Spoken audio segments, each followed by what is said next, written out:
E aí me veio uma questão que é bastante interessante pensando na escola, né? A partir do que você disse, porque a gente vai conceituar o mundo, né? Conceituar o mundo.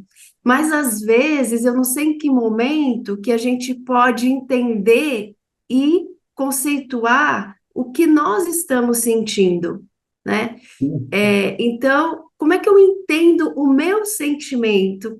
O que que eu estou E sentindo para poder me entender e, a partir o- disso, o- mobilizar os outros ótima, conhecimentos? um ótimo comentário, Márcia, porque veja você, olha, a emoção, ela acontece dentro de nós, né? A emoção, né? O medo, a raiva, a alegria, a dor, a tristeza, etc., são expressões internas ao corpo, são sentimentos, são coisas que nos afetam, né? Só que elas precisam ser nomeadas, elas precisam ser imaginadas, precisam ser comunicadas.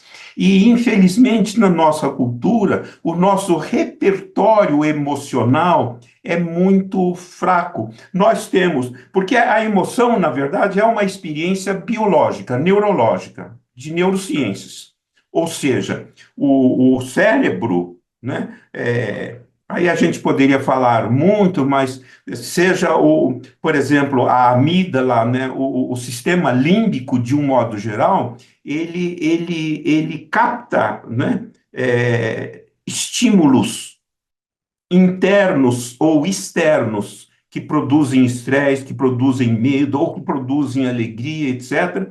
E isso é registrado como agradável, desagradável, ameaçador, etc., etc. Mas, enquanto informação biológica, neurológica. Só que para isso ser comunicado, para isso ser trabalhado, para isso ser precisa ser identificado como palavra, como linguagem, como uma experiência que traduzível, né, em termos, em conceitos, em repertório, né, que seja inteligível, seja para a pessoa. Não, porque como é que eu reconheço que eu estou com raiva, que eu estou com medo, que eu estou com ciúmes, que eu estou triste, que eu estou alegre? E qual a escala disso? Como é que eu lido com isso? Não é?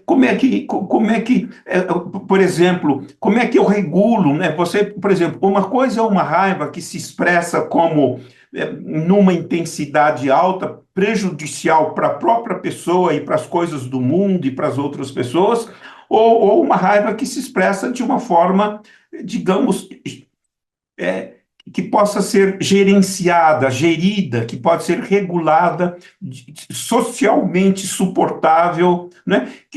O problema não é negar a emoção, é identificar, reconhecer, comunicar, né? E autorregular num sentido que não prejudique aquilo que a pessoa aquilo que está acontecendo. Então, por isso que emoções têm a ver com aspectos biológicos, tem a ver com relações sociais, tem a ver com o contexto no qual a gente está fazendo, tem a ver com tarefas, tem tarefas que nos desafiam, tem tarefas que nos aborrecem, tem tarefa que nos ameaçam, tem tarefa que nos são impostas, mas que não nos perguntam se a gente está interessado ou não.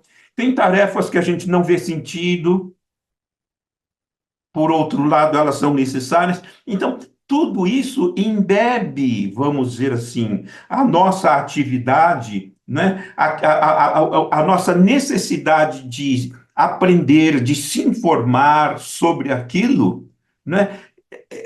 De uma forma que, junto, vem aquilo que se chama de regulação emocional, que tem uma base neurológica, que é muito importante ser. Hoje, cada vez você tem mais e mais pesquisas mostrando, por exemplo, as funções executivas, né? As funções executivas, viver no mundo é executar tarefas, projetos maiores, menores, não é? E as funções executivas, ela tem a ver com ativação de diferentes partes do nosso cérebro, do nosso tronco cerebral, né? E as emoções estão lá.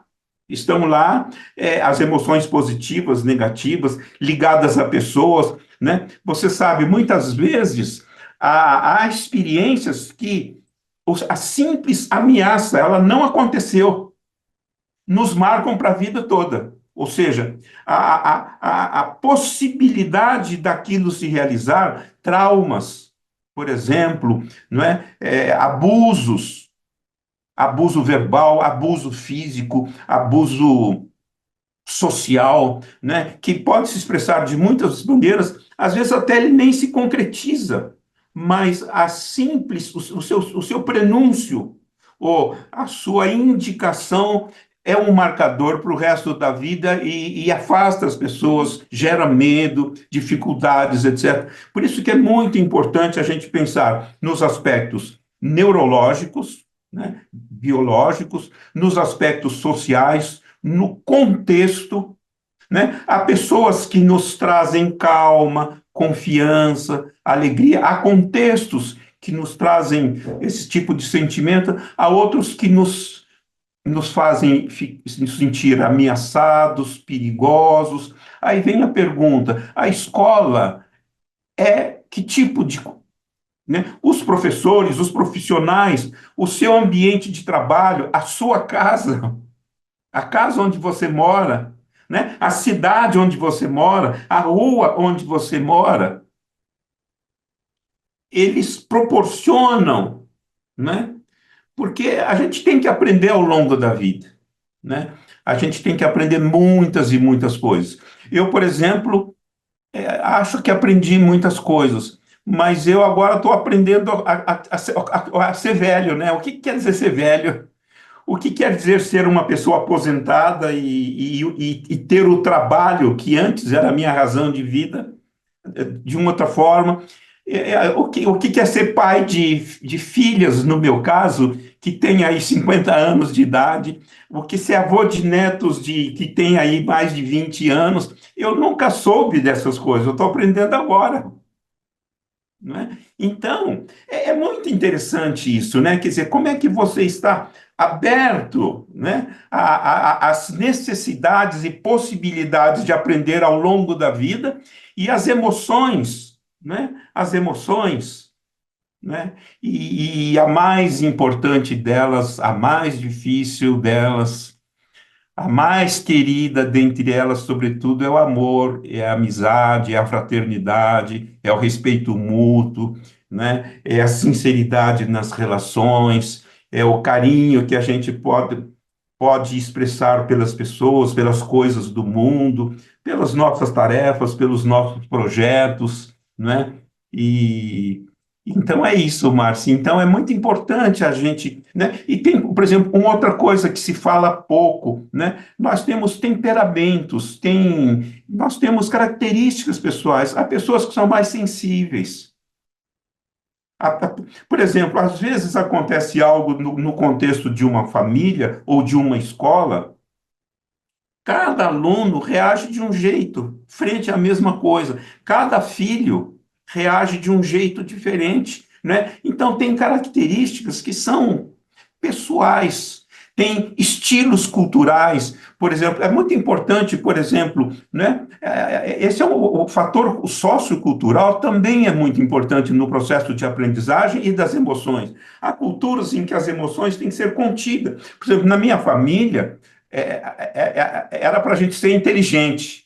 Isso era valorizado. Inteligente no sentido cognitivo do termo, aprender muitas coisas, ler, etc. Mas do ponto de vista emocional, a gente tinha que ser contido, reservado. Certas emoções não eram para ser expressas, porque elas não eram boas.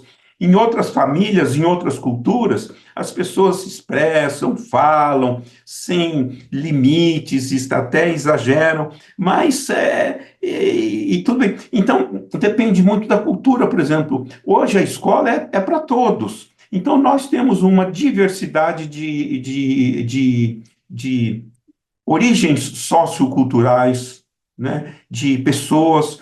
Então, como é que a gente tem sensibilidade no processo de aprendizagem, por exemplo, das coisas da escola que é para todos, né, a essas diferenças socioemocionais, né, a essas características, né, características de temperamento, né, de sensibilidade, de sensibilidade, de resiliência, né, tudo isso é muito importante, né, e muitas vezes nós, professores, não temos qualificação profissional no contexto da educação básica para esse tipo de coisa. Por isso que é importante cursos como este, né? Por isso que é importante, para a gente ter oportunidade de falar sobre isso, de discutir sobre isso, eventualmente até dispor uma experiência pessoal que ilustra, né, algo que aconteceu conosco. Você sabe, há pessoas, por exemplo, que precisam tomar medicamentos, que precisam de uma intervenção particular